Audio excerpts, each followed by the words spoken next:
un científico, astrofísico, astrónomo, informático y ufólogo, y que también sirvió de inspiración para Steven Spielberg en la creación de la película de Encuentros en la tercera fase, perdona. Y nada, pues aquí está esta noche, que ha venido especialmente para vernos y para contarnos algo sobre los ovnis en la historia. Así que un fuerte aplauso para Jack Sallee.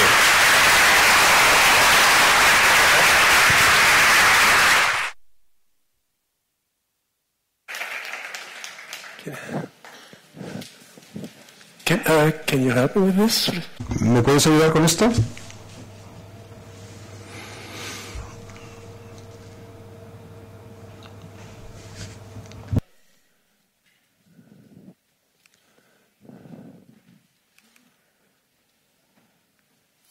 Perfect. And then we need to expand it. Gracias. Buenas tardes. Me gustaría mucho hablar con ustedes en español, pero mis amigos me dicen que no sería una buena idea. So I have to speak English. Tengo que hablar en inglés.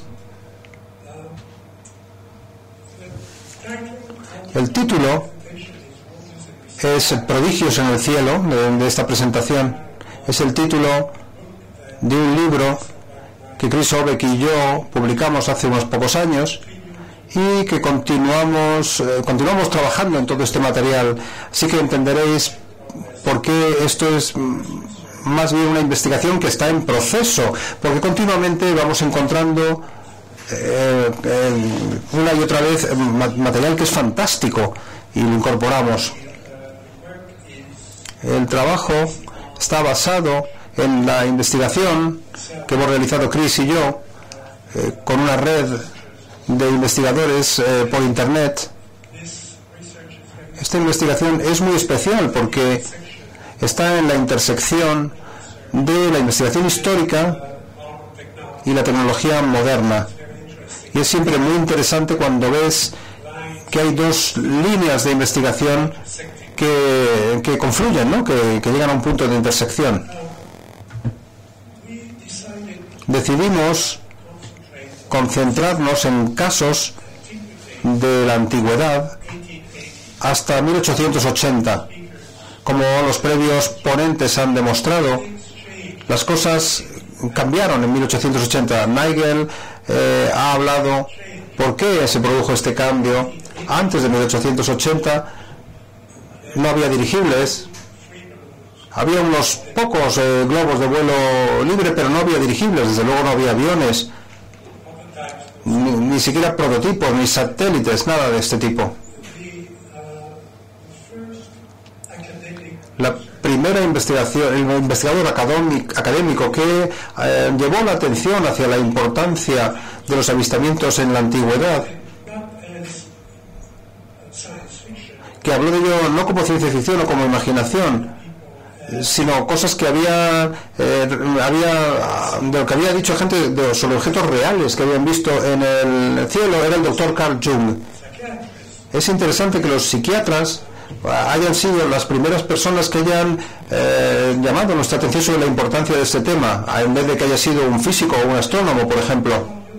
Carl Jung publicó este grabado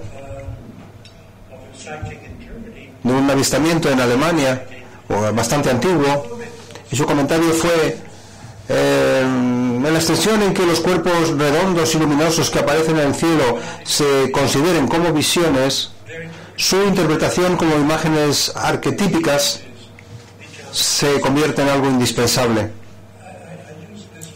Utilizo siempre esta primera transparencia como un punto de enlace, como una conexión con las presentaciones anteriores, porque se expuso de manera clara que hay una especie de retroalimentación entre la imaginación humana y la observación común. Cuando preguntamos a los expertos académicos o a los supuestos expertos, lo que oyes son cosas bastante diferentes. Stephen Hawking, que es uno de los cosmólogos más inteligentes y más prominentes de hoy día, dijo, bueno, estoy descartando completamente los informes de los ovnis, ¿por qué se le aparecerían solo a los tipos raros? Así que aquí tenéis a una persona muy inteligente, muy avanzado, un científico actual, mostrando prejuicios absolutos sobre esa masa de información que tenemos ahora sobre este fenómeno que se extiende a nivel mundial por todas partes y que en sí mismo es algo muy interesante. El astrónomo real, Lord Martin Rees, dijo hace unos pocos años: los extraterrestres fascinan a todo el mundo, pero solo los chalados ven ovnis. De nuevo, esto se publicó en el Huffington Post. Y esto es unas declaraciones actuales por científicos muy prominentes. Muchos ufólogos dicen cosas muy parecidas. La ufología empezó en Estados Unidos en junio de 1947. Los medios de comunicación lo amplificaron y crearon el marco para el fenómeno ovni en la imaginación actual. Y cualquier cosa de antes de 1947 se considera como sospechosa o equivocada, ¿no?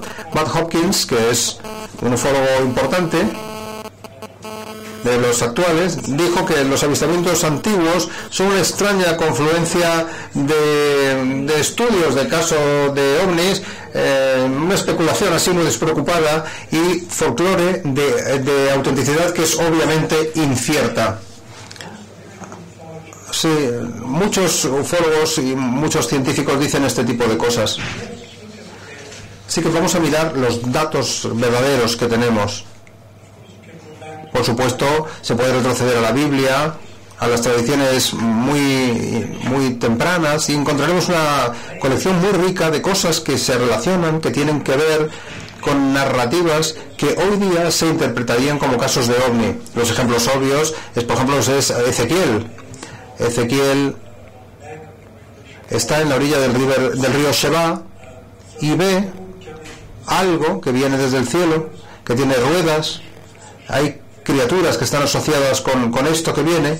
Pierde el conocimiento y se le transporta a algún otro lugar. Esto está muy detallado en la Biblia y es uno de los pocos casos de abducciones que encontramos ahí. Hay una rica colección de leyendas, tradiciones y de ufología que nos ha llegado de los siglos pasados. Lo mismo sucede en las escrituras indias, los vimanas. Son esencialmente vehículos voladores con muchas personas que van en ellos haciéndose la guerra unos a otros en el cielo. La mitología es interesante, pero desde nuestro punto de vista está tratando de reconstruir la historia, porque el fenómeno real ovni, para el fenómeno ovni esto lleva a confusión, lleva a una mala interpretación, porque hay que verlo en su contexto. Por ejemplo, Ezequiel, y esta visión del carro con ruedas, él veía cosas como esta todo el rato. Quiero decir, Ezequiel era un profeta y tenía continuamente este tipo de visiones, así que no sabemos en qué condiciones exactas se encontraba. Tenemos visiones, la visión de Zacarías en la Biblia, tenemos historias sobre Loyola, que lo salvó un ángel. Hay una tradición muy rica en la mitología. Abducciones, esa idea de la abducción aparece continuamente en la historia, como la abducción de Elías, la de Enoch, siempre por un carro que vuela hacia las estrellas. Hay un maravilloso canto espiritual negro que es: muévete, carruaje, despacio, muévete rápido. Y lo vemos en la tradición posterior de las experiencias religiosas posteriores. Esto es engañoso nuevamente, dado que no disponemos de acceso a documentos fehacientes ni a la fecha exacta al momento de aquello. Y cuando Chris y yo empezamos a investigar todo esto, pues hará como hace 12, 13 años, Chris, ¿no? Bueno, ya bastante tiempo ha. Bueno, dijimos, no, a ver, vamos a trabajar con estudios factuales, no simplemente ideología, no solo imágenes, ni ciencia ficción, protociencia ficción o algo similar. Esos documentos existen, de hecho. De hecho, los fueron recopilando gente a lo largo de los siglos en forma de, ya fuera de cartas, de diarios o periódicos locales, por ejemplo. Y empezamos a recopilar todo ese material.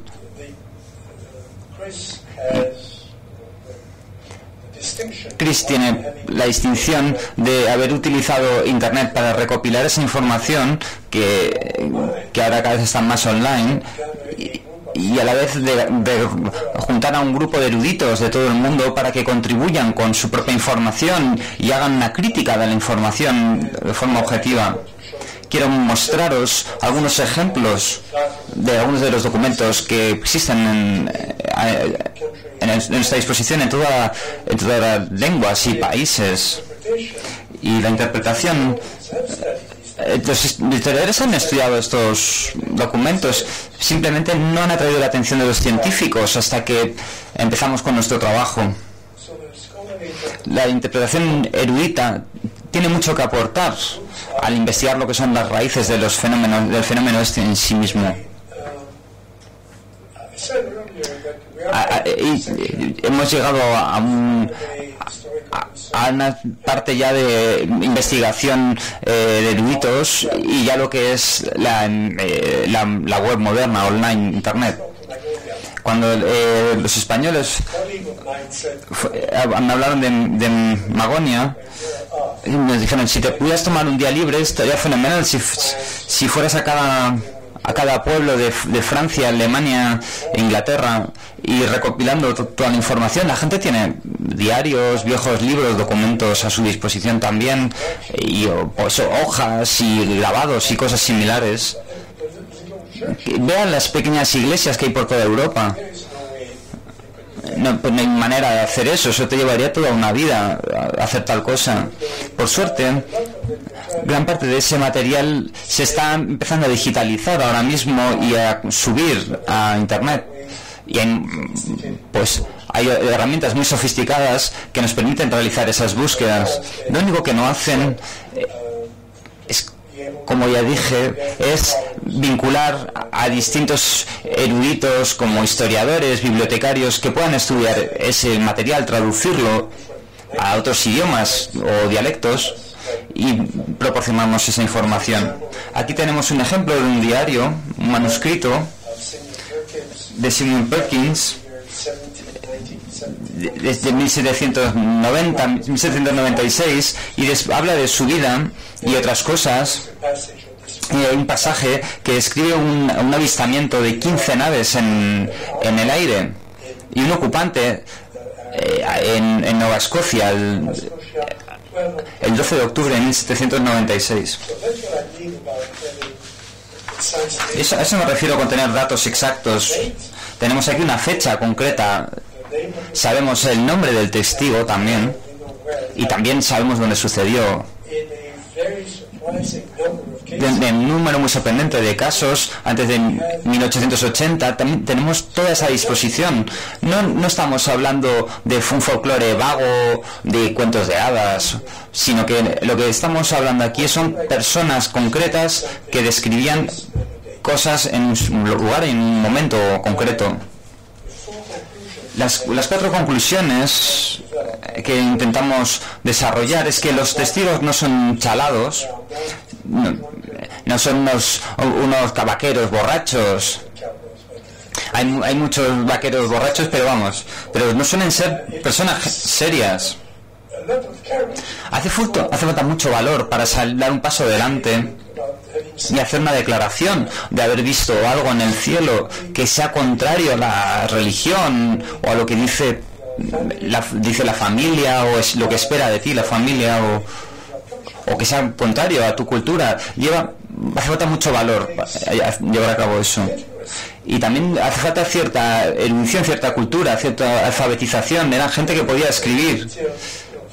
Recordemos que hasta muy recientemente, pues la alfabetización solo era patrimonio de una población muy pequeña, de modo que la gente que escribió aquello eran eruditos, sacerdotes, gente de ese tipo, y los avistamientos son claros, están bien documentados y se extienden a lo largo de toda la historia de la raza humana. Y representan un nuevo campo válido de ciencia contemporánea. Deberíamos aquí reclamar que no, nuestro propio territorio legítimo, no somos aquí unos marginados ahí haciendo las cosas en secreto, nuestra investigación. No, esto se reconoce y seguirá reconociéndose como un campo de estudio académico válido, legítimo. El número 3, el análisis racional se puede aplicar al estudio de este material.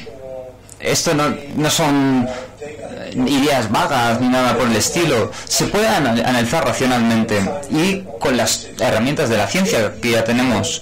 Puede que hagan falta nuevas herramientas y siempre suele pasar cuando tenemos un nuevo fenómeno, pero gran parte se puede utilizar con herramientas ya existentes. Y por último, los patrones básicos que extraemos hasta ahora se encajan con lo que sabemos de ovnis contemporáneos y nos ayudan a entenderlos. La primera conclusión es que son científicos, los testigos, exploradores, eruditos. Tenemos pues testigos pues como Colón, por ejemplo. Era un observador muy bien formado, y hace falta serlo si uno quiere descubrir América, claro. Y el 11 de octubre de 1492, el vigía que estaba en el mástil le dijo que había una luz en el horizonte y llamó al almirante y él lo vio y dejó constancia de ello en su cuaderno de bitácora. Miguel Ángel, por ejemplo, él escribe en alguno de sus textos que vio 3 objetos de distintos colores y con colas, y durante suficiente tiempo para verlos, apreciarlos con toda claridad, y lo pintó. Por desgracia, la pintura se ha perdido, pero tenemos la constancia de que hizo un cuadro de esa observación, de ese objeto. Tenemos nuevamente la fecha y el lugar, claro. Charles Messier, la mayoría de las galaxias tienen nombre con una M25. La M viene de este hombre, de Messier.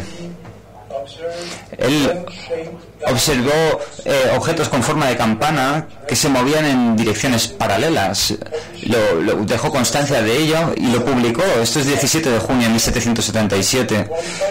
Y luego, también era un observador válido, con la fecha y el lugar exacto.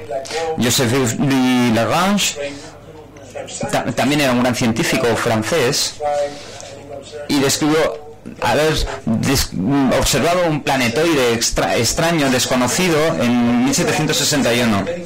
Y esto no es un folclore vago, son científicos bien formados, reconocidos, como sucede con la ciencia actual. Podemos seguir con Cassini, por ejemplo, que fue director de varios observatorios, y él habla de planetoides desconocidos, lo menciona 2 veces. La primera vez él no informó de ello porque quería estar seguro y tener una confirmación de ello, y volvió a verlo en 1686. Y fue entonces cuando ya publicó ambas observaciones. El fabricante de telescopios, Jim Short, miembro de la Sociedad Real, un experto óptico legendario, vio también un planetoide desconocido en 1740. Podemos seguir con muchísimos casos.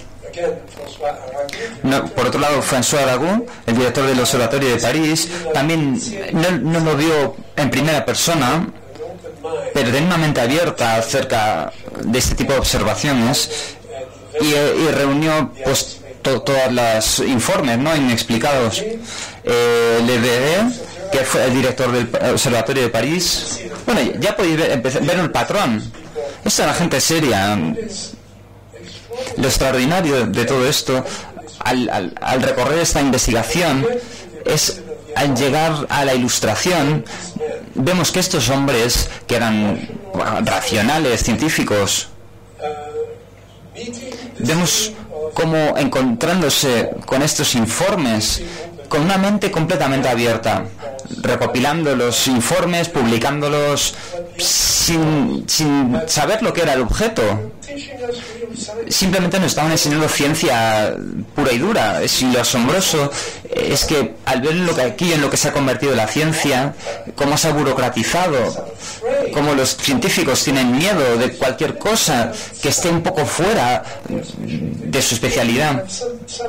Cuando llega alguien que me encanta, que admiro mucho, como Stephen Hawking, diciendo, pues los ovnis solo los ven chalados o locos. Bueno, esto es completamente contrario de lo que debía ser la ciencia. ¿Qué ha pasado con nuestra ciencia? Así que aquí tenemos una lección. Esta investigación nos enseña lecciones acerca de nuestra cultura actual. François Dagon, Louis Herrera, ellos sí estaban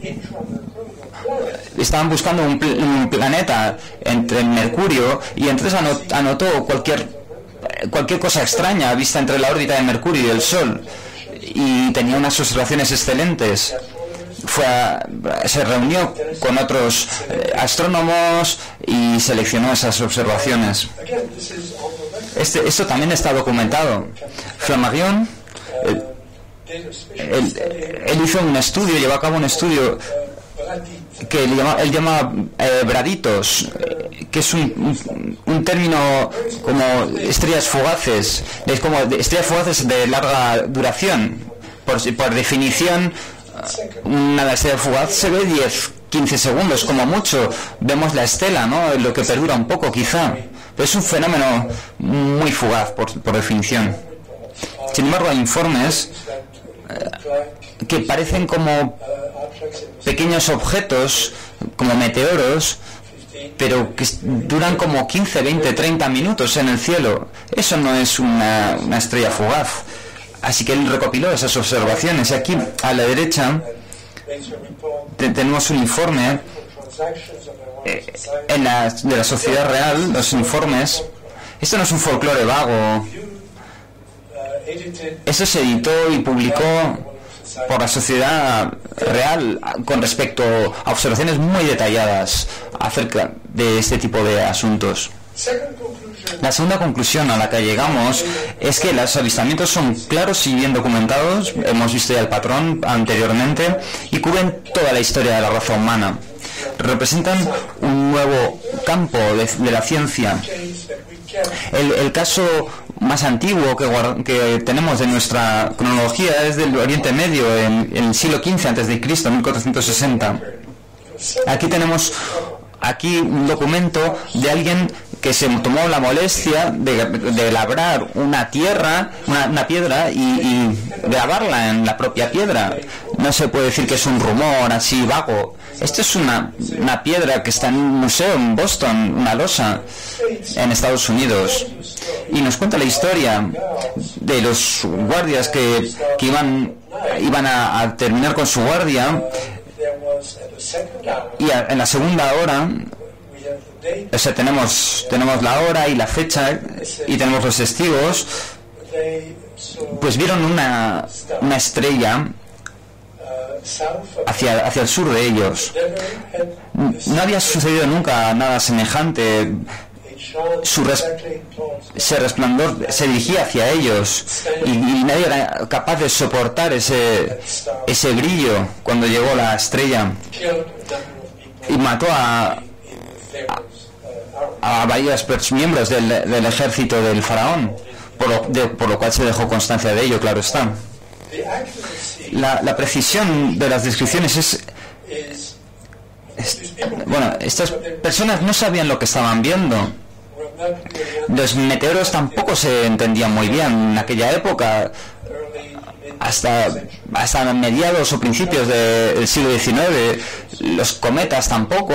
O sea que cuando veían un cometa pensaban que habían visto algo de Dios o de origen divino, o quizá algún fenómeno extraordinario fuera de lo común, que anunciaba pues algún tipo de la muerte del rey o una guerra o algún tipo de acontecimiento de gran importancia que iba a suceder. Sin embargo, no tenían la menor idea de lo que eran los cometas. Sin embargo, cuando leemos las descripciones, podemos reconocer, ahora que ya sabemos lo que son los cometas, esas descripciones nos permiten saber que era un cometa, o era el cometa Halley. El hecho de saber la periodicidad del cometa Halley, que es de 75 años, es que nos permite rastrearlo hasta en la antigüedad. Porque la gente estaba tomando nota de aquello que se veía en el cielo y pensaban que era la mano de Dios. Estaban observando el cometa Halley en el fondo. Las descripciones, cuando tienen una explicación natural, el 80% de ellas la tienen, podemos determinar que la descripción es lo suficientemente buena para determinar lo que es el objeto en sí mismo, lo que era. Valencia, estamos en el año 1237, en el monasterio del Puig, en la que se avistaron 7 luces que sin explicación posible sobre encima de la ciudad en Nuremberg el 14 de abril de 1561. Las personas lo llevan a ver tanto tiempo como para dibujar algo como esto. Veréis los cilindros que tienen como pequeñas esferas o discos. Este es un ejemplo clásico ufológico de manual. Tenemos casos como en Francia, parecidos en Estados Unidos, donde ahí pues se ve un cilindro y de repente empiezan a salir ovnis de ese cilindro. Este es un grabado que mencionó Carl Jung. Este es un cuaderno de bitácora de un explorador, Sarmiento de Gamboa se llamaba, en el estrecho de Magallanes, el 8 de febrero de 1580. Estos eran observadores muy avezados, navegantes que tomaban nota de todo lo que veían. Casi todos los dibujos son como de una isla, ¿no?, que había descubierto y estaba navegando alrededor de la isla, dibujando el contorno, pero de repente vieron como un disco que voló sobre ellos y entonces lo dibujó. Aquí en la ilustración arriba a la derecha, dibujó las distintas fases del disco en su movimiento. Así que aquí tenemos algo muy preciso. Aquí tenemos la fecha, el momento y quién era el testigo. Pasamos a Hamburgo el 16 de julio de 1665. Este era un hombre, un astrónomo, Stanislav Lubieński, y escribió un libro acerca de los cometas que se llamaba Theatrum Cometicum. Vivía en Hamburgo. Vivía donde se ve una pequeña flecha, esa era su casa, y veía este objeto que obviamente no era un cometa, pero le parecía tan digno de mención, tan reseñable, que le incluyó aquí en Theatrum Cometicum, y entonces dibujó la perspectiva de la ciudad de Hamburgo y lo que vio, dónde estaba y dónde estaba lo que él vio, y la evolución, arriba a la derecha, la evolución de ese objeto. ¿Qué más queréis?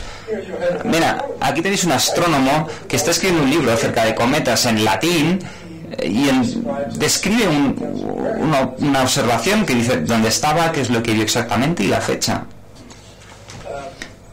Luego, otro caso, el 15 de noviembre de 1667, hay una serie de grabados que se reproducían pues en papel y se ponían en las paredes, eran los periódicos primitivos, por así decirlo, y nos describe una formación de luces. Londres, 11 de mayo de 1710, es el clásico avistamiento de ovnis. 2 policías ven durante 15 minutos un objeto redondo en el cielo con un ocupante, con un pasajero.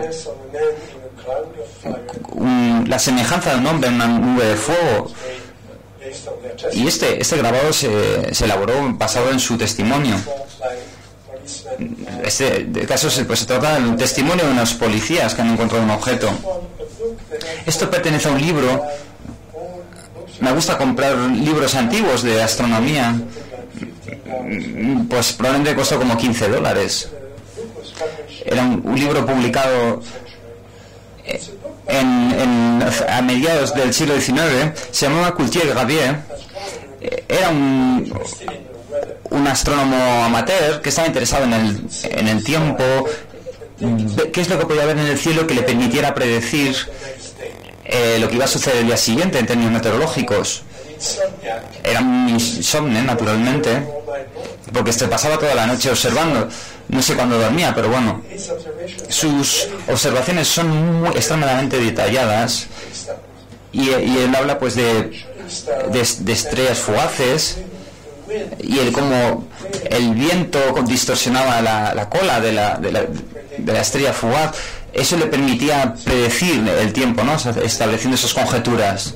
Es un libro terriblemente aburrido, por eso me costó $15, vamos, pero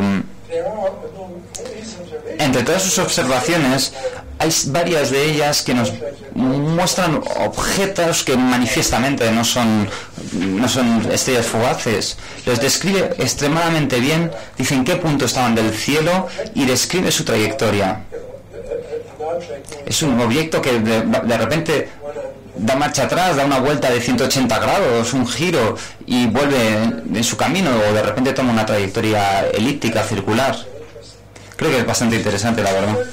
La tercera conclusión a la que llegamos es que el análisis racional se puede aplicar a este material. No es simplemente un conjunto de historias interesantes o curiosas, pero bueno, que no importan lo más mínimo. No, podemos examinar esto como un banco de datos, una base de datos.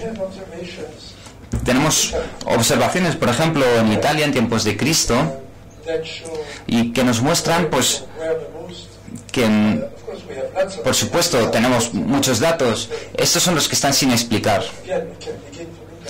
Podemos ver patrones geográficos, por ejemplo. ¿Por qué tenemos tantos buenos casos de aquella época?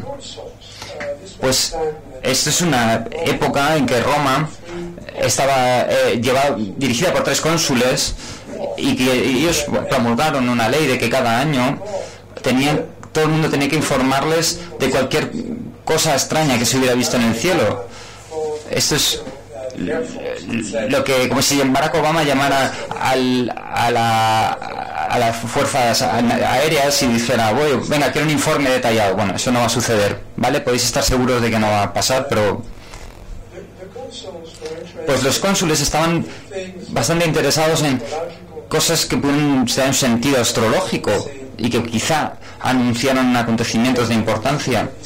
Así que buscaban estas cosas inexplicadas como si fueran fenómenos que anunciaron acontecimientos de importancia. Y los informes inexplicados en el Imperio Romano, que tenía este aspecto, como veis aquí, se puede ver que hay informes desde Irlanda, Alemania, Francia, España y el mar Mediterráneo también. Estos son los informes que Chris y yo hemos entresacado pues de todos los demás informes que sí que tienen explicación lógica. La primera ola documentada en la era moderna es una que Chris está investigando ahora mismo. Es una ola que se llamaba como el Annus Horribilis, que son toda una serie de observaciones, sobre todo en el sur de Inglaterra, debajo de Londres. Estos son algunos de los casos más destacados que encontramos aquí, que van a salir en el libro que estamos preparando. La cuarta conclusión, y creo que con esto ya llego al fin de mi charla. ¿Tengo algunos minutos más, quizá? Bueno, ¿qué podemos hacer con todo esto? ¿Qué herramientas podemos aplicarle a toda esta información? Bueno, una de las cosas que podemos hacer es, por ejemplo, hacer estadísticas, elaborar estadísticas muy sencillas. No hay nada malo en hacer un Excel. Oye, hay bases de datos más sofisticadas, pero bueno, el Excel es una base de datos. Podemos ver los patrones básicos del fenómeno. Lo que veis aquí es que antes de Cristo tenemos aquí hasta el siglo XIX, quedándonos en 1879, vemos el número de casos que hemos recopilado. Nuevamente, estos son casos ufológicos no explicados y además por parte de observadores válidos, y tenemos la fecha y el lugar. Obviamente esto está modulado por los medios, por la invención del papel, del libro, la imprenta o de los periódicos, y luego finalmente la invención del telégrafo. Así que tenemos una curva ascendente de informes. Sí, pero sin embargo los relatos son lo mismo, son similares en todo ese arco secular de los siglos. Se trata además de un fenómeno global. La mayoría de los informes proceden de zonas pues donde se desarrollaron las comunicaciones, que estaban imprimiendo libros y demás. Tenemos Gran Bretaña, Italia y Francia y Alemania que representan casi más de la mitad. Pero tenemos en Asia. Una de las cosas que tenemos que estudiar en el futuro es estudiar la literatura de esas otras regiones del mundo. Bueno, cuando alguien dice, bueno, a los testigos les puede engañar el hecho, no sé, porque puede suceder muy rápido, están confusos, no tienen tiempo para analizar lo que están viendo en realidad. Pero eso es radicalmente falso. Pueden ver que hay casos que se prolongan 2 minutos o menos, pero la mayoría de los casos pues tienen una duración de 10 minutos a 1 hora. Algo que se ve en el cielo durante 10 minutos o 1 hora, hay tiempo para llamar a otro testigo, hay que dejarlo bien grabado en la mente, incluso anotar lo que se ha visto. Y también pues recordemos cuando Miguel Ángel vio estos 3 objetos, no eran estrellas fugaces, porque tuvo tiempo de mirarlos, de escribirlo en detalle y luego recordarlo lo suficientemente bien para poder ponerlo en un lienzo, poder pintarlo.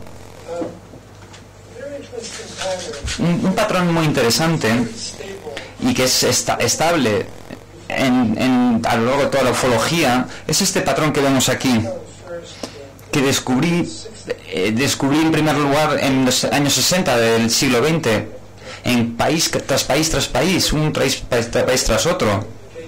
Vemos los casos en Prodigios en los cielos, vemos ese mismo patrón. A la derecha, el diagrama viene de una publicación de Claude Porel, que es un experto americano en aeronáutica, de 1975, y analizamos 3 bases de datos distintas. Una de 362 casos antes de 1963 de todos los países. Esta es la fecha, la hora del día, pues desde la 1 de la tarde a la 1 de la madrugada, de la mañana. Y esto es aquí en el centro. El número de casos es muy bajo durante casi toda la tarde y empieza a elevarse a las 6 de la tarde y se eleva al máximo entre las 6 y las 12. Y bueno, ya baja porque la gente se va a acostar, ¿no? Habría mucho más datos ahí en el medio, claro está. La gente se levanta por las mañanas y sigue habiendo una proporción muy alta de avistamientos en las 4, las 5, las 6 de la mañana, antes del alba o durante el alba. La curva aborda 367 casos, 362 casos entre 1963 y 1970. Muchos de esos vienen de los archivos de la aviación americana. Y luego la otra curva es muy interesante, basada en la curva C, basada en 100 casos que recopilamos con mi amigo Vicente, que por desgracia no pudo venir a esta reunión. Estuvimos debatiendo acerca de los patrones ufológicos, y esto estamos hablando de principios de los 60. Teníamos todos aquellos casos en Francia, pero paraban en seco los Pirineos. Pero Vicente, tiene que haber más casos en España, ¿no? De este perfil. Vamos a buscarlos. Así que empecé a examinar periódicos locales o informes locales y encontramos 100 casos que no se habían publicado en grandes periódicos, y creo que muchos de ellos por razones culturales, quizá por la cultura de España en aquella época.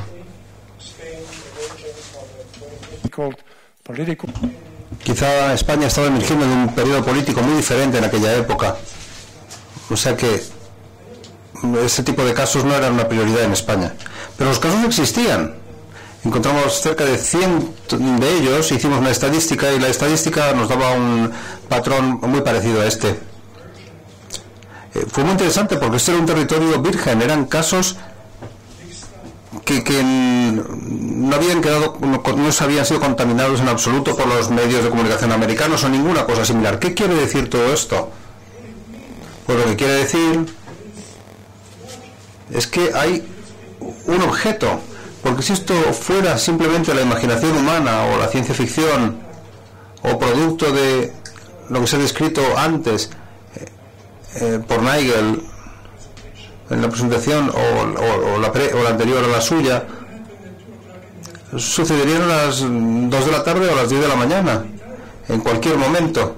¿Por qué tiene que haber un patrón de preferencia con respecto a la hora del día en que sucede esto? Bueno, el fenómeno ovni es algo normalmente luminoso, no necesariamente muy brillante.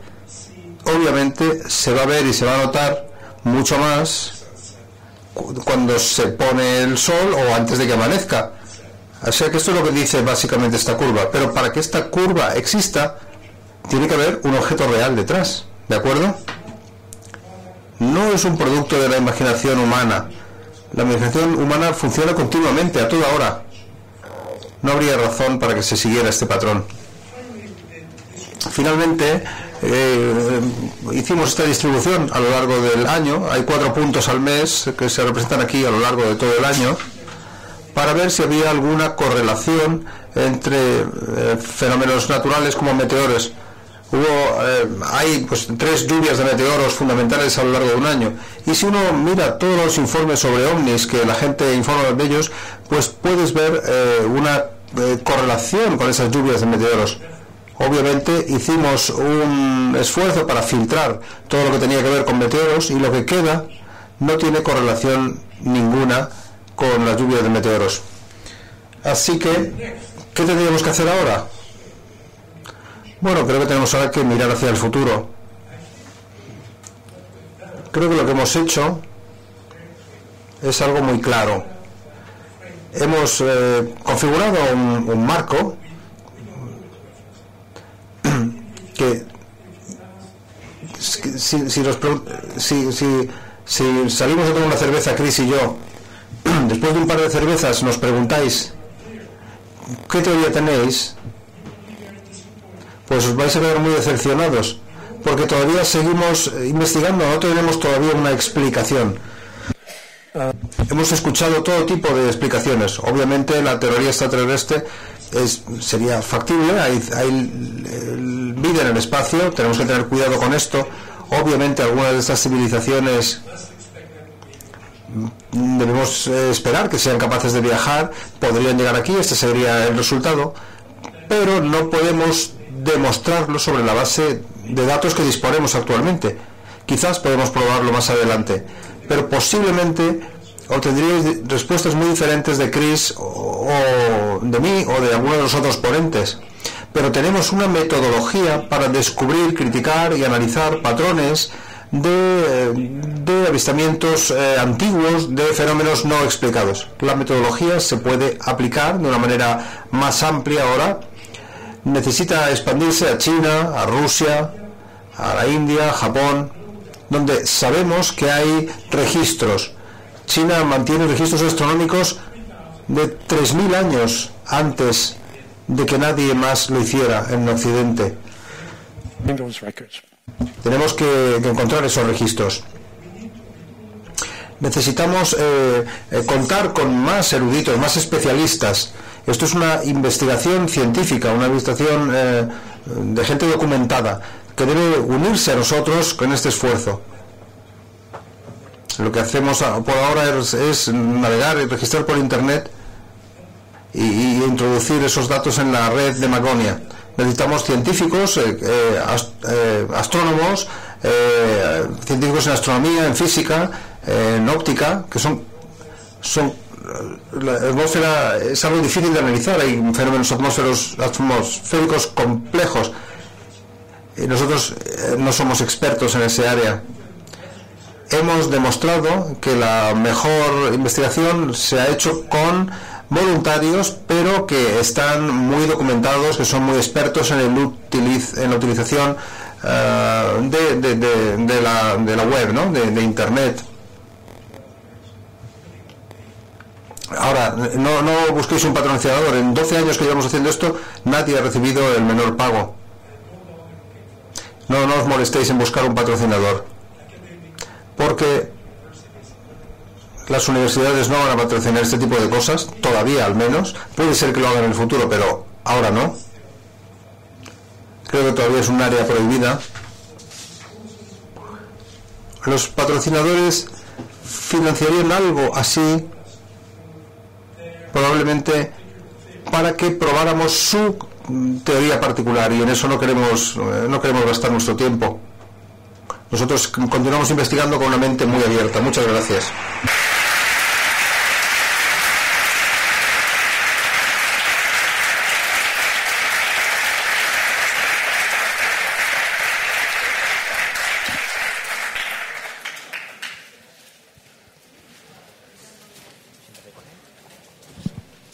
Bueno, muchísimas gracias, Jax, por venir aquí. Thank you very much for coming here and telling us all about... Muchas gracias por estar aquí y hablarnos de todo el progreso que se ha hecho ahora con el estudio de campo hasta el momento. Pero no te vayas. Tenemos algún tiempo para preguntas y respuestas. O sea que, de hecho, ya tenemos algunas preguntas. Así que nos vamos a sentar aquí arriba y a recibir las preguntas que se pueden hacer en inglés o en español, o incluso en francés. Bien. Me sentaré a tu lado. Hola a todos. Bueno, pues ha llegado uno de los momentos que yo creo que muchos esperabais, ¿no? No solamente el hecho de poder ver a Jax Vallée aquí en vivo y en directo, sino el hecho de poder preguntarle lo que queráis. Pero antes de ello, a mí me gustaría comentar algo, y es que este evento, con estos eventos de ponentes, no hubieran sido posibles si no fueran, por un lado, gracias a la Casa Encendida, y por otro, gracias a Chris Obeck, para el cual quiero pedir un fortísimo aplauso de todo el auditorio.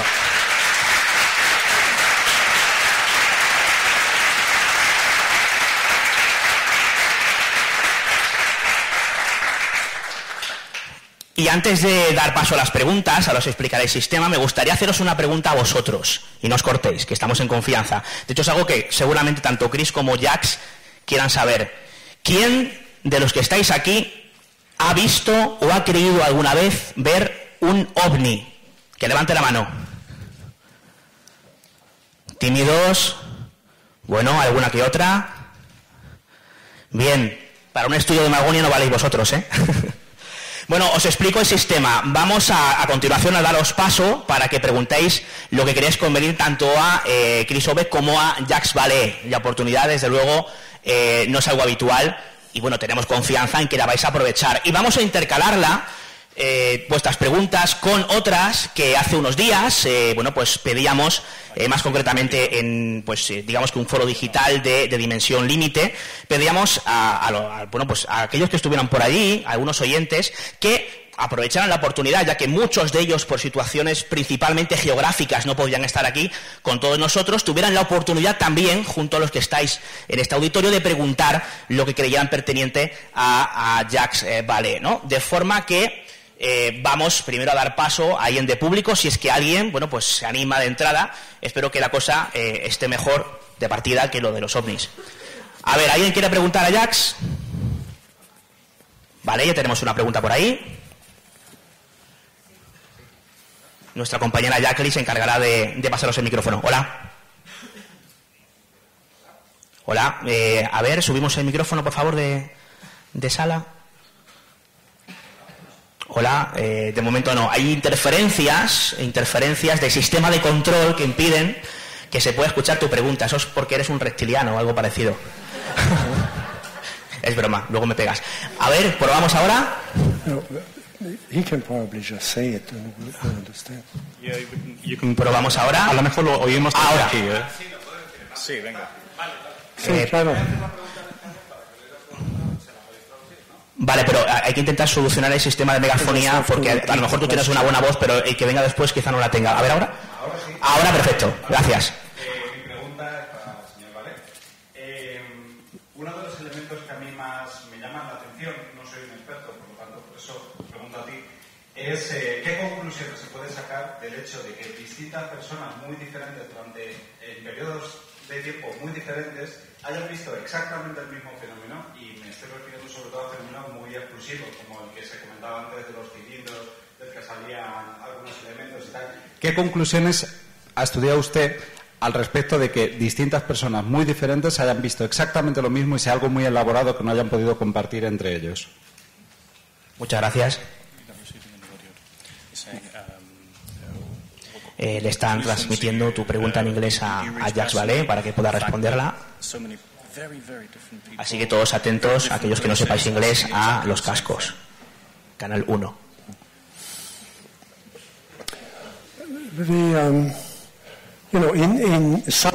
Bueno, en la ciencia, cuando hay un fenómeno nuevo, normalmente lo que se hace es buscar patrones que puedan cubrir diferentes culturas, historias, regiones, geografías.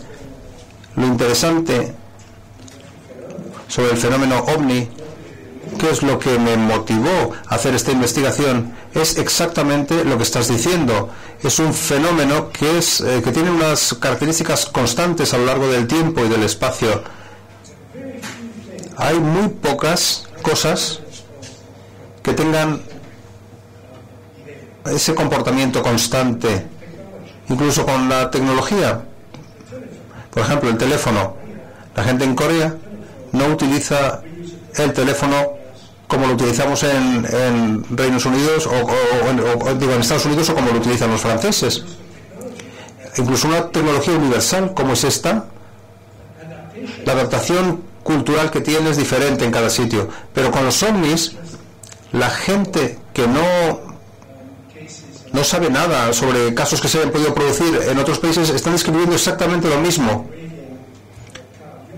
Por ejemplo, el grabado que Carl Jung publicó en su libro, esos cilindros en el cielo, con 4 o 5 discos dentro del cilindro.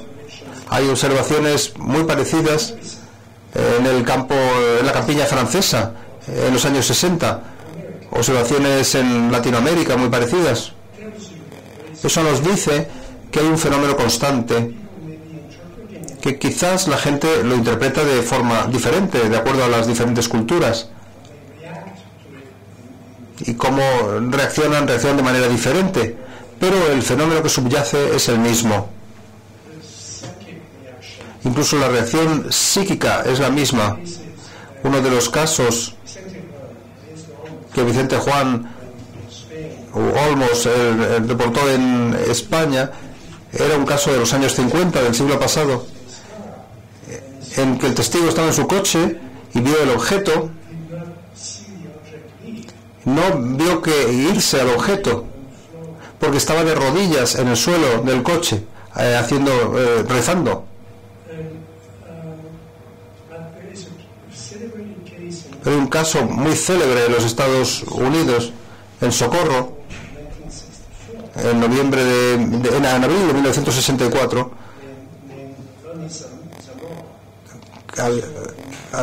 Había una persona en Zamora, en México, que había visto un objeto que aterrizó, vio dos seres que estaban cerca del objeto, y el doctor Hynek, que era el investigador para la Fuerza Aérea Norteamericana, fue a verle, pero esta persona no quería hablar con Hynek antes de hablar con un sacerdote. Es decir, no solo los fenómenos son similares, sino que la reacción humana es muy parecida a lo largo del tiempo y en las diferentes culturas, países. De las que nos han formulado. En este caso es un compañero conocido por algunos de los que de alguna u otra forma nos dedicamos a esto de los ovnis, como es Moisés Garrido Vázquez. Él no ha podido estar aquí, pero quería preguntar a Jacques cuáles son a día de hoy los aciertos y fallos que atribuye a la teoría, o la famosa teoría creada por ahí del sistema de control. Es una famosa teoría de Jacques Vallée que desde luego rompió moldes y marcó hasta cierto punto un antes y un después en la ufología mundial.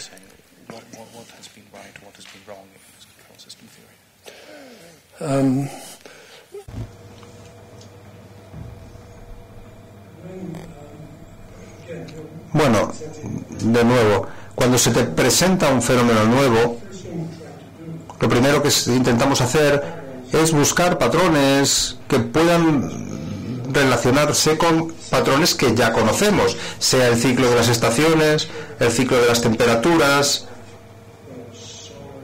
de los manchas solares.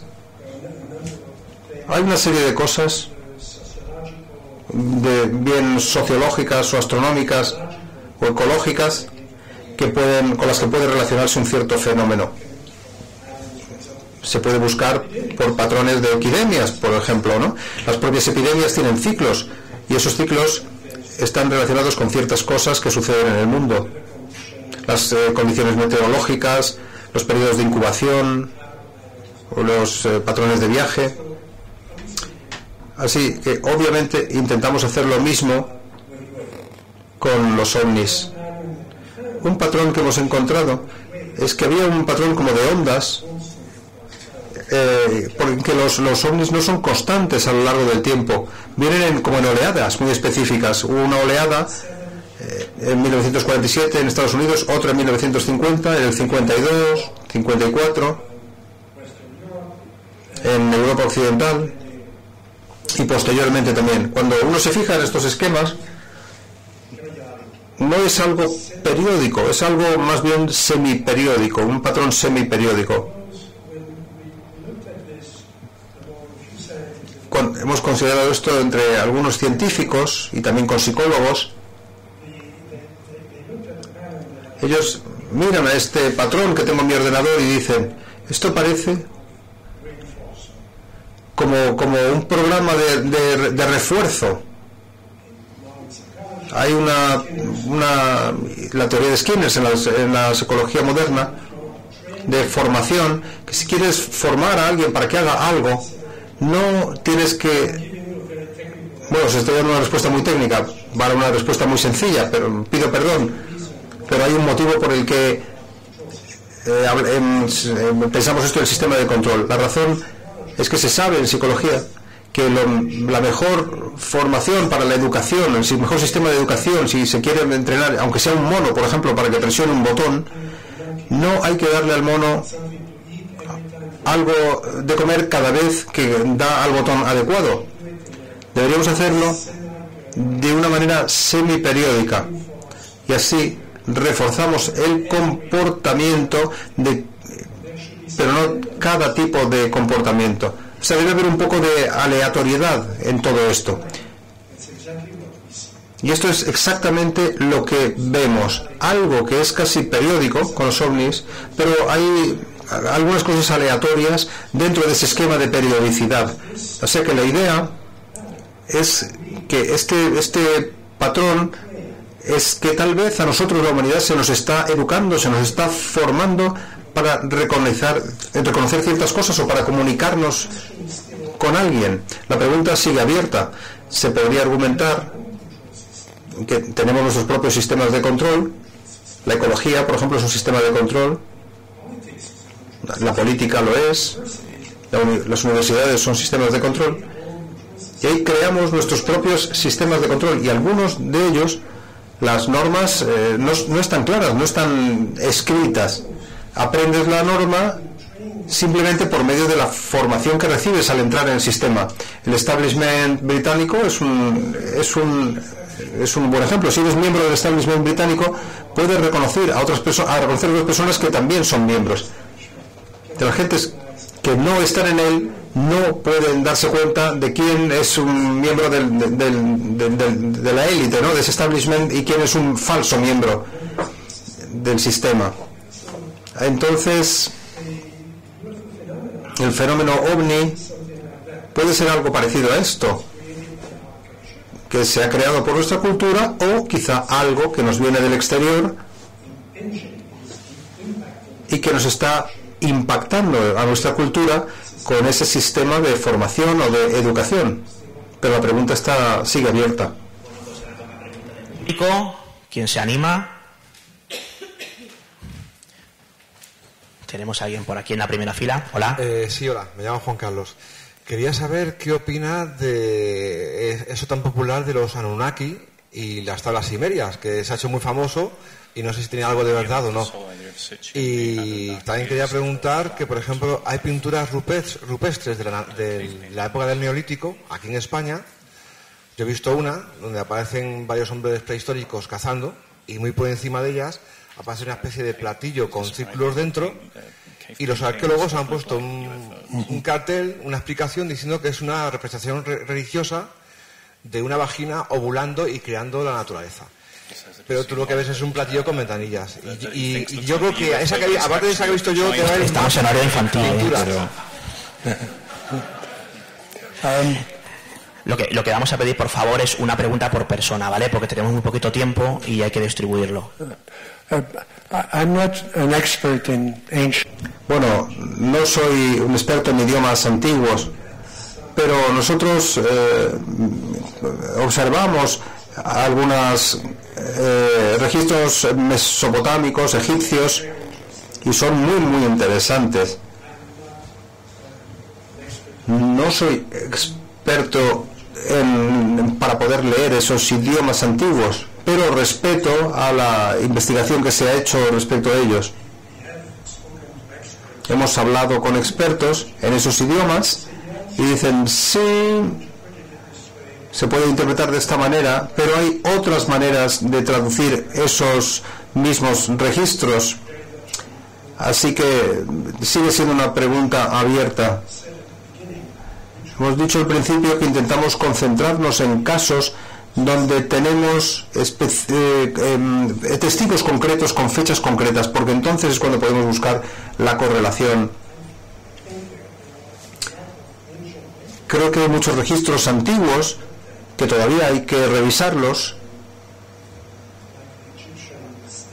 como las estelas de piedra egipcias que se mencionan en el libro. Debe haber otros casos similares que podría ser muy interesantes su estudio, pero es algo muy difícil, porque esos idiomas, por ejemplo, Ezequiel,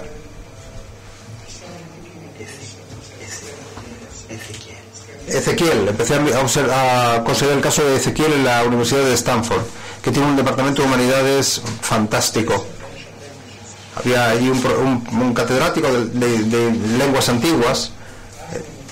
Hablé con él, con sus alumnos, sobre Ezequiel, y me dijo que Ezequiel, bueno, sí, está la Biblia, por supuesto. La versión de la Vulgata en la Biblia que lo describe es una traducción de la descripción que hizo Ezequiel,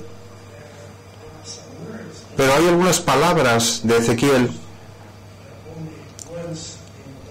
que se utilizan una única vez en toda la Biblia, así que no tenemos el contexto. Así que el traductor se supuso hizo una suposición de lo que había querido decir. Por ejemplo, Ezequiel dice que había un domo que estaba hecho de iridio. Bueno, la palabra que se tradujo es iridio en la versión King James de esta Biblia, y solamente se produce una vez en toda la Biblia, en Ezequiel. Hay otras palabras de Ezequiel que solo aparecen una única vez en el idioma hebreo. O sea que realmente no se puede hacer la traducción. Pero lo que hay en tu Biblia es una suposición de lo que realmente quería decir Ezequiel. Lo mismo pasa con de los idiomas mesopotámicos, que tienen muchas traducciones diferentes en esos idiomas tan antiguos. Si tuviéramos un texto, si solo tenemos un texto, es muy difícil traducir lo que quiere decir. No obstante, es importante y está relacionado con nuestro tema. Revilla nos pregunta o hace referencia a uno de los libros de Jacques Vallée, como es Messengers of Deception. Y bueno, pues en este libro Jacques afirmaba que detrás de ciertos casos de contacto podía haber servicios secretos o experimentos. ¿Cree que puede haber algo reciente relacionado? Es una de las teorías que también puso de moda Jacques Vallée.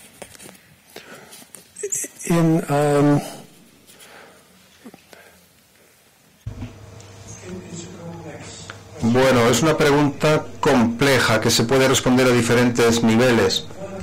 En primer lugar, sabemos que muchos de los casos más interesantes se han visto por los militares. Porque los militares están por todas partes y tienen tecnología para detectar cosas. Por ejemplo, tenemos sensores en los océanos, sensores sobre la tierra, en el aire y en el espacio. Recolectan todo tipo de cosas, todo tipo de información. A veces recogen cosas que podríamos denominar ovnis. Muchos de esos dispositivos están clasificados. Muchos de los casos en los informes de los ejércitos del aire, de las fuerzas aéreas, han venido de radares que eran muy avanzados. Y se clasificó ese caso por el radar que se estaba utilizando. Me acuerdo trabajando con el doctor Hynek entre 1963 y a 1967, tuvimos acceso a 11.000 casos que estaban en la base de datos del Ejército del Aire americano. Y entonces construí una base de datos que todavía tengo. Fue la primera base de datos completa de la Fuerza Aérea Americana. En algunos de estos casos, típicamente los casos en los archivos de la Fuerza Aérea nos dicen algo como que venían de cierta base, por ejemplo de Okinawa, del Ejército del Aire, y vengo de la base de Okinawa a la Casa Blanca o a la CIA o al FBI, a la Agencia Nacional de Seguridad, lo que sea, a esta lista de organismos, y que se puede llenar una página completa. Y el informe dice al final una descripción del avistamiento. El señor Smith vio una luz. Y le decía yo al doctor Hynek: mira, Allen, ¿por qué la CIA necesita saber que una señora japonesa ha visto una luz? Había muchas concepciones equivocadas sobre cómo funcionan todas estas redes. Estoy intentando ajustarme el micro.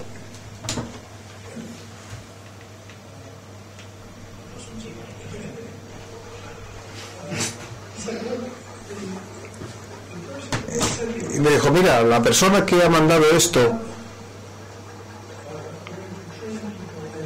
no vas a formar continuamente a la gente para esto.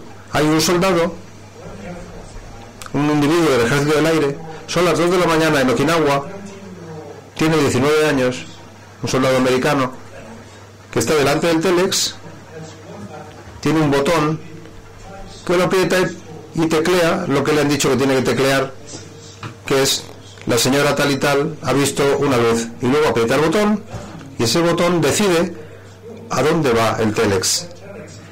Y ese telex va a la Casa Blanca, a la CIA, la Oficina de Investigación Nacional, el FBI, etcétera. Todas esas agencias están en la lista de agencias que quieren detectar cualquier cosa que sea nueva y que se sale de lo normal. Ahí sí que ese telex lo van a recibir, porque hay una regla en el libro de normas o de reglas que dice: si sucede algo así, hay que mandarlo a todos estos destinatarios. Entonces hay alguien en la CIA por la noche que recibe este telex y dice: bueno, esto no lo necesitamos, y lo tira a la papelera. Lo mismo en la Casa Blanca, en el FBI. ¿Por qué les va a interesar esto? Bueno,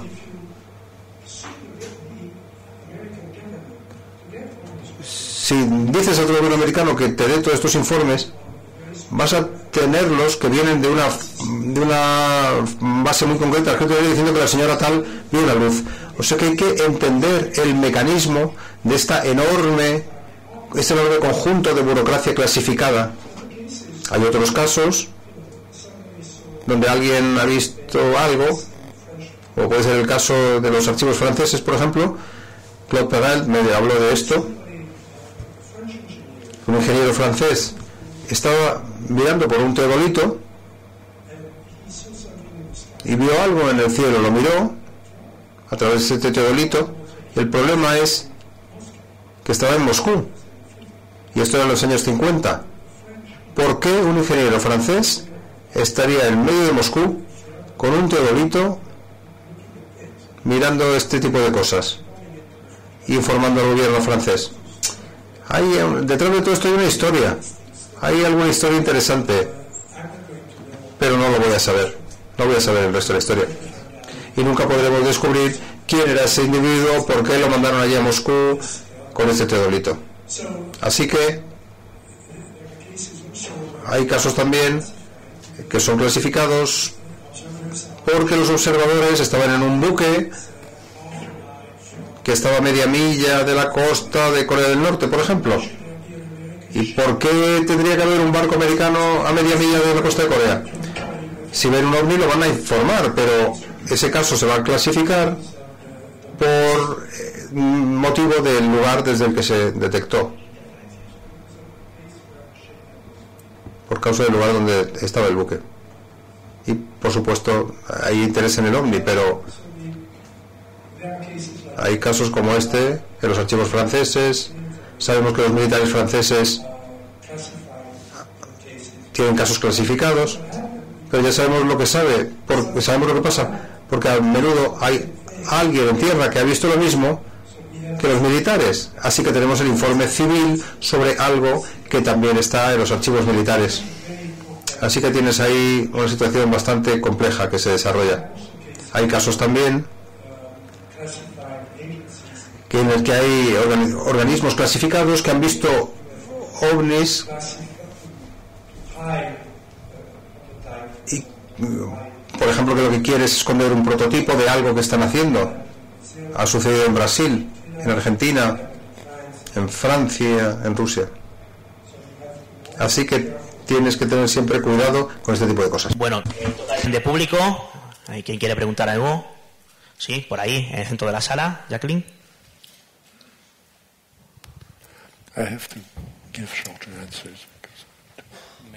Hola, buenas. Hola. Me llamo Fernando. Vamos a ver, yo me gustaría, ha dicho usted que Hawkins prácticamente que no cree los ovnis. O que lo niega. A mí me gustaría tomarme un té o un café con este señor. Y le contaría lo que a mí me pasó. Y otra cosita, ¿por qué esta negación tan brutal de los gobiernos si son miles de personas las que constantemente o muy a menudo tienen... Y no somos ningún borracho ni somos ningún chalado. Yo soy una persona absolutamente normal, como toda la gente de esta sala. Gracias. Se refiere a Hopkins, se refiere a Bud Hopkins, que es un conocidísimo investigador especializado en todo lo que tuvo que ver con el fenómeno de abducción. Ok. Bueno, hay otra pregunta de internet. Bueno, vale. Pues la primera pregunta, ¿cuál era? Bueno, vamos a dejarlo, en resumen, di una, porfa, más que nada por el tema de tiempo, ¿vale? Elige cuál de las dos quieres que desarrolle, ¿vale?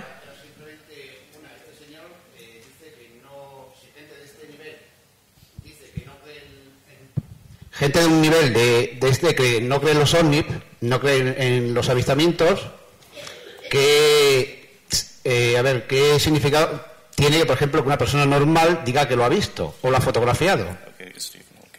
¿Y por qué esa negación tan brutal de los gobiernos? Vale, gracias.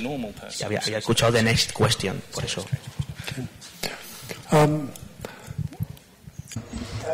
Bueno, creo que en el caso afirmaciones como el profesor Hawkins existe una situación muy peligrosa que se está creando particularmente porque cuando las personas normales ven un ovni no pueden, les gustaría ir a una universidad o preguntar a un experto acerca de lo que acaban de ver y expresar pues su angustia o el temor que han sentido o acerca de lo que han visto.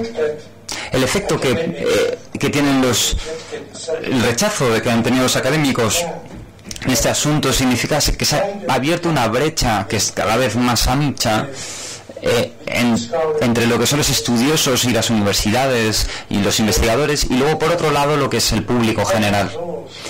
El público sabe que hay ovnis. Todo el mundo o ha visto algo que no pueden explicar en el cielo o bien conoce a alguien en su círculo más cercano que ha tenido esa experiencia.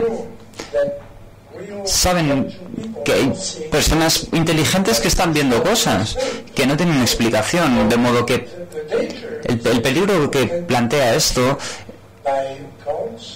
es que pues acaban en manos de sectas o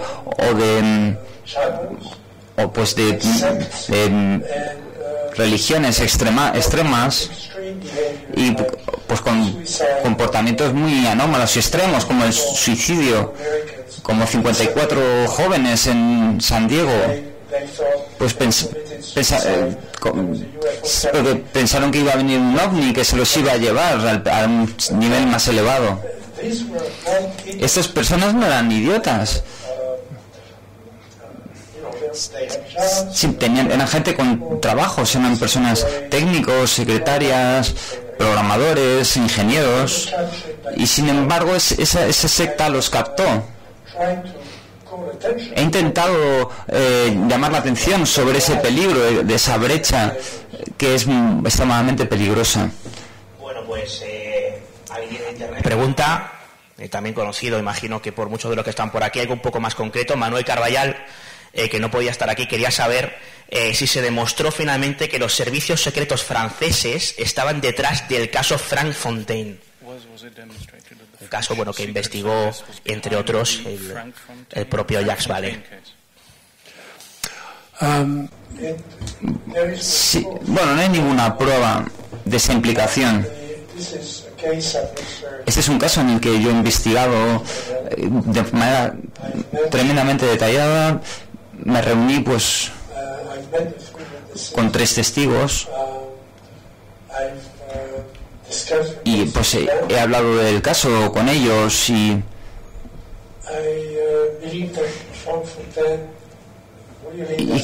creo que Fontaine no sabe dónde estaba, no sabe dónde estuvo durante una semana. Creo que la policía francesa estaba buscándole por toda Francia y él desapareció durante una semana y fueron incapaces de encontrarle por completo. Muchos de los aspectos del caso de los que investigaron conmigo conjuntamente llegaron a la conclusión de que muchos de los parámetros del caso parecían como los de un caso de un ejercicio de guerra psicológica. Pues por ejemplo, ¿cómo se puede obtener la atención de los medios durante un acontecimiento concreto, durante una semana? que sea quizá de los mayores titulares o que ocupen la primera página. ¿Cómo se puede utilizar esto para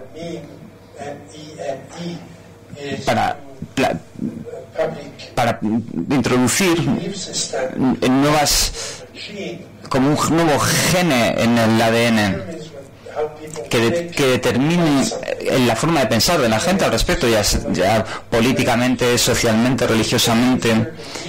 Pues que si se puede introducir ese elemento en la cultura a partir de la simulación de un evento ufológico, eso puede ser una manera muy poderosa de generar una influencia en la opinión pública. Sabemos, por ejemplo, que por Internet en la actualidad pues circulan una serie de historias y comentarios que se están ahí poniendo en Facebook, en Twitter, en Google, con el objetivo específico de esa ingeniería del sentido, para que el público preste atención a algo o bien no le preste atención a otra cosa. Esto lo sabemos de primera mano, porque nosotros analizamos lo que pasa con los traidores y demás. El 20% de los participantes de Twitter no son seres humanos, son robots de inteligencia artificial, bots, cuya finalidad es crear discusiones y insertar ideas en la corriente de opinión, ya sea por manipulación o por cualquier otro tipo de propósito. Todo ese tipo de cosas son problemas contemporáneos a los que nos enfrentamos y que están allí en la web. Lo que le pasó a Fontaine pudo ser un caso de manipulación primitiva de ese tipo. Lo que van a ser las últimas preguntas, porque nos vamos quedando sin tiempo. Ya tenemos a alguien por allí. Hola. Hola, buenas tardes. A ver, mi nombre es Ángel y quería saber su opinión al respecto de lo que le voy a plantear. A ver, en la historia de España, sobre todo en la Edad Media, está plagada de apariciones marianas, de prodigios celestes, cruces que aparecen en el cielo, y cada pueblecito, pues bueno, todo pueblecito tiene su santo, su patrona, que siempre está relacionado con algún suceso extraordinario. Quería preguntarle si considera que cada aparición mariana es lo que es en la actualidad el fenómeno en la antigüedad bajo el filtro del cristianismo y catolicismo, y en la actualidad pues bajo el filtro de nuestra cultura actual. Muchas gracias, Ángel Arroyo, conocidísimo investigador de Guadalajara. Jax. Bien, no puedo comentar acerca de los aspectos religiosos de la experiencia en sí misma, ya que la Virgen María en España es algo continuo, no es una experiencia medieval en España nada más. Fátima en Portugal en 1917, y como sabréis, las apariciones marianas en Checoslovaquia, en distintos lugares del mundo, son contemporáneas. Lo único que puedo hacer es examinar las manifestaciones físicas que están dentro en el marco de la aparición. No tengo nada que decir acerca del contenido de las apariciones o el mensaje que pueda tener o la retroalimentación. Obviamente estos acontecimientos, como son los ovnis, tienen un impacto muy fuerte en los testigos. Por supuesto, además de eso, luego está todo el análisis teológico subsiguiente. Cuando examinamos, a ver, déjenme analizar un caso en Portugal, pero es el caso de Fátima, pongamos. Si lo recordáis, empezó a suceder en mayo de 1917 y sucedió cada mes hasta octubre. Al comienzo solo había 3 pastores, pero al final había 70.000 testigos.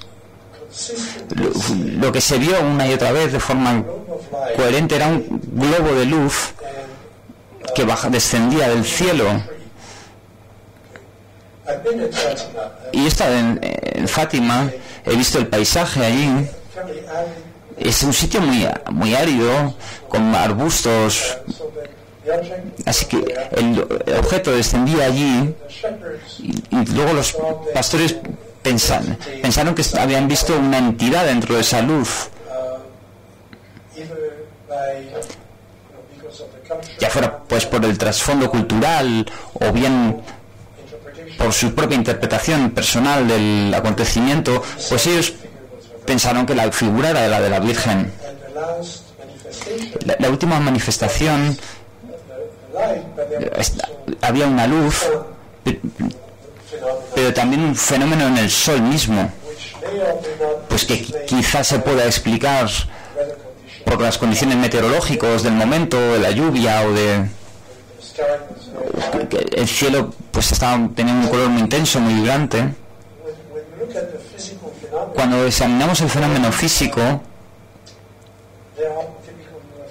es el ovni típico, ¿no? Tenemos casos de ovnis en el que la luz se proyecta sobre un árbol y sale una entidad de ahí se ve un ser. Puede que los testigos no den una interpretación religiosa o piensen, no sé, que es un extraterrestre o quizá que sea alguna otra cosa. Lo que más me interesa de Fátima es que 2 años antes del acontecimiento, en 1915, esto ya había sucedido. De hecho, en 1915 hubo 3 pastores y con las ovejas y las cabras que, custodiadas por adolescentes, por niños. Y esos niños vieron como una luz, una bola de luz que estaba descendiendo a tierra y había una entidad ahí que ellos denominaron el ángel de la paz. No pensaron que fuera la Virgen. Eso fue en 1915. Esa entidad se comunicó con ellos. Y aquí entramos en parapsicología y descartaron el fenómeno ufológico. Recibieron un mensaje que decía: tenéis que orar, soy el ángel de la paz. Y ellos entraron en un estado de meditación profunda, casi adormecidos, y perdieron la fuerza de voluntad para moverse. Simplemente se quedaron en ese estado de postración, de meditación profunda, y aquello de repente se desvaneció. Creo recordar que fue en 1915. Y es de manera igualmente interesante que la Virgen de Fátima, Fátima, cuando hubo 70.000 personas, algunos de ellos eran escépticos, que habían venido a ridiculizar a la Iglesia. Había un gobierno socialista en Portugal por aquel entonces. Es que lo último que quería la Iglesia era que la Virgen María aterrizara ahí lo último que querían el gobierno era que aterrizara ahí la Virgen dando un mensaje. Eso sería un desastre. Así que el alcalde de Fátima no quería saber nada de eso. Arrestó a los niños en una de las manifestaciones, de las apariciones. Los niños estaban en la cárcel y sin embargo bajó esa bola de luz como siempre del 13 de cada mes. Así que de origen extraterrestre, pues tienen un calendario humano, porque ¿cuándo es el día 13 del mes? Pero bueno, tenemos este absurdo que le da un contexto de profundo misterio a todo esto, y hay que respetarlo, respetar ese misterio. Bueno, 2 últimas preguntas. Vamos a darle un poco de actualidad a la cosa. Roberto Castillo, otro de los oyentes de Dimensión Límite, pregunta: ¿qué le parece a usted, Jacques, un reputado investigador y estudioso de la ufología, la última aventura del mexicano Jaime Maussan con esa polémica momia presuntamente extraterrestre rescatado en Roswell. No podía faltar.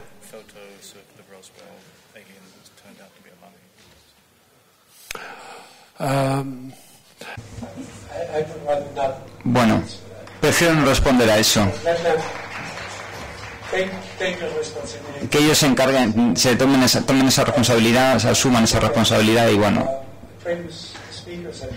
Como han dicho los oradores anteriores, hay una larga historia de cosas que caen en el cielo, con cadáveres dentro y con otras formas de vida. Y creo que es una continuación de ese... Bueno, yo creo que como es día de recibo, ya que estáis todos por aquí, empezamos con pregunta del público y acabamos con una pregunta del público. Así que, ¿quién quiere ser el último o última? Por ya tenemos seleccionado. Hola. Hola. Yo quería preguntarle su opinión como astrofísico sobre la teoría de la Tierra hueca y sobre la posibilidad de si un cuerpo celeste puede ser hueco o no. Muchas gracias.